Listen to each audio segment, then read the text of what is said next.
Yan. Yung makapansin nyo, hinuli po namin yung mga nakasako. Unahin ko na po itong bright pour. Mabilis lang po ito. Ito ay inilalahok po sa abono. O kaya po may po punla, inilalagay po sa punla. Sino po lang? Hindi ko alam kung tamang term din ito na tinatawag din po na Purodan. Okay. Ito po ay pinalalahok po namin ito yung mag-aabono kaya magpupunla. Isa po siya nematicide. Basic na po ito. Napakatagal na po itong produkto na ito. Sir, saan tayo magkakatalo sa puhunan? Sir, magkano makukuha ang puhunan po ng isang sakong Vipor? 1.6. Ang isang sako po nito makukuha lang po natin sa puhunan ng 1.6. Alam naman po natin ito ano ha? May tanong po tayo pagdating po sa ganito. Basta po isang sako, kada hahagis po kayo ng abono, kung 3 sakong hagis nyo ng abono, 4 na sako, ilalahok din po siya. Kada po, ang pag-aabono po kasi sa amin, inilalatag sa lupa, tsaka hahaluin na hahaluin, may balding nakatali sa leeg, tsaka po siya, tinatakal-takal. Kada po kukuha, halo po ng halo. Kasi ito pong bright pour, pag napabayaan, umiilalim po yan ulit. Kaya kailangan halo po ng halo. Ganun lang po siya kasimple. May tanong po tayo sa bright pour, puuna po isang sako ay 1.6. Pag per kilo, meron, tansik ang laway po eh. 195 ang isang kilo. Pagka po maliliit ang pasakan po natin, meron po kilo-kilo rin po nabibili ito. Namumuhunan lang po ng 195. 195. Ano po?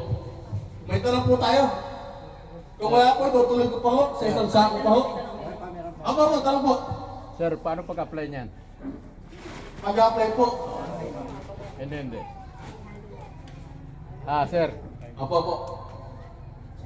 Yan ba ay mga 10 days pa lang yung pwede mo nang Sa palay 10 days pa lang po ang palay. Oo. Pwede po siya, sir. Sir, ganito. Opo. Kasi ako nakagamit ako niyan ng Opo. Vipor. So, ang advice sa amin, magdating na isang buwan na ang palay sa kamo, I-apply. Oo. Tama po yun. Tama ba? Tama po yun. Yun po ang ginagawa niya na practice. Oo. Opo. Tama po yun kay sir. Pag isang buwan, pwede pong gamitin. The best timing din po yun. Ito po, experience ko lang din naman po at magkakaiba po ang practice din po ng Department of Agriculture. Dito kasi sanay po tayo na sabog tanim po Sa amin naman po may lipat tanim. Ano po ba ang iniingatan natin? Bakit po kailangan sa isang buwan? Di po ba ang best timing? O ang iniingatan natin pwede makasama din sa palay? Kasi O sir, yung target na peste? Kasi sir, ako kasi nagbili ako niyan ng 1 month sa palay kasi kahit na hindi ka muna mag-spray. Pag nagsabog ka na ng Vipor, ang pagkaalam ka sir, hindi mo kasi pinapaliwanag ang maganda eh. Ang Vipor, di ako magkamali ang effective, niya 30 days. Opo, tama po. Di ba? Opo. So dapat sir, pinapaliwanag rin ang maganda para maging maliwanag din ba sa mga farmer. Opo, sige po, paliliwanag po natin.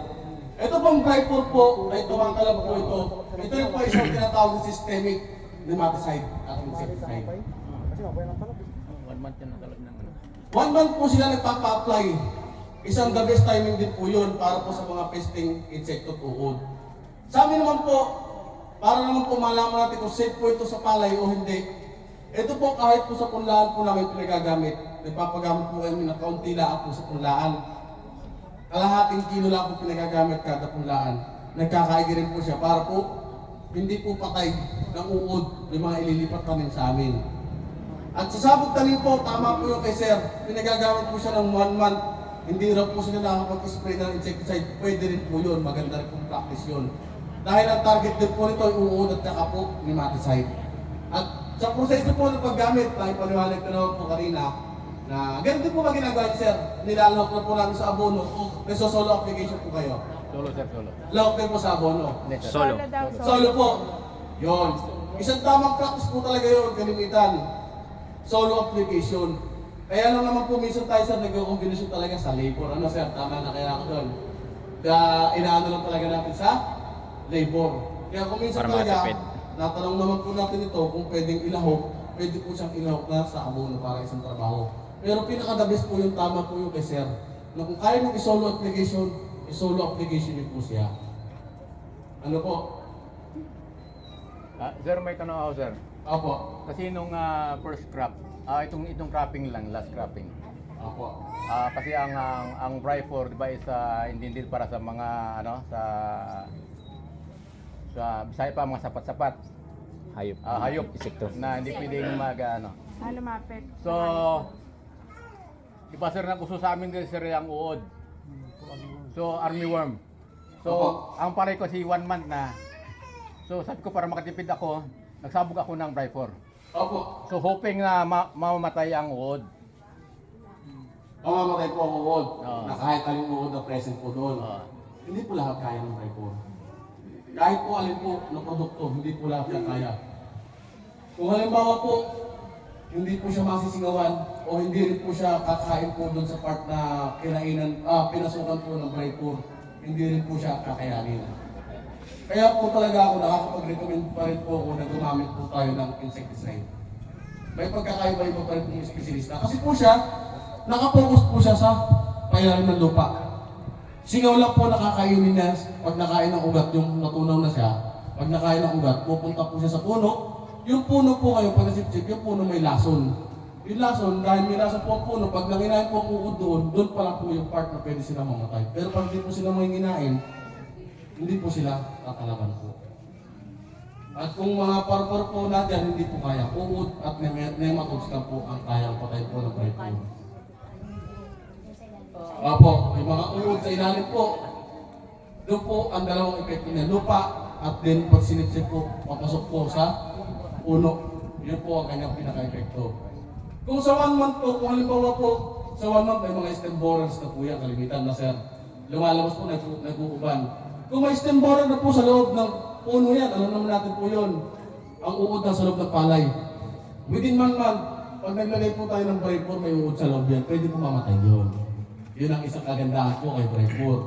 Kasi pagpasok po ng lason sa loob, ang uod na sa loob, nanginginain po yan, hindi po natigil yan, patay po yun. Yun po ang kagandahan kay Bryfor.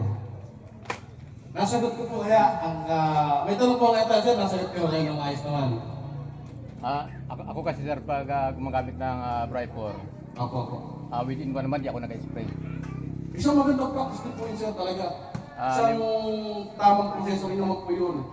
Within 1 month, pwede pong Bryfor ang magamit ko po muna. Pag-spray ka na lang kasi 1 month, pag-spray ka ng pagkapalabas na yung Oh, hi. Yun isang aalagaan na po. Nayangaw na lang. Yan po ay masasabi ko na talagang kahit anong banggit ito po rito na galing sa libro, galing sa pag-aaral, ang pinaka-dabis pa rin po talaga ay ang experience. Naniniwala po tayo doon. Kasi tayo po nagmo-monitor. Alam po natin kung anong kailangan yan. Experience pa rin po talaga. Ano sir? Kung sa experience talaga o gano'n po, ang naobserbahan, nakakaigit po yun. Kung gano'n po, tayo po ay mas nakakatagit po sa gano'ng proseso. Hindi rin po talaga advisable na gamit tayo ng gamit ng chemicals kung hindi naman kailangan. Yun. May tanong po kaya tayo pagdating po kay Bryfor. Kung wala na po, itutuloy ko naman po ito sa isang sako po na dito. Yan.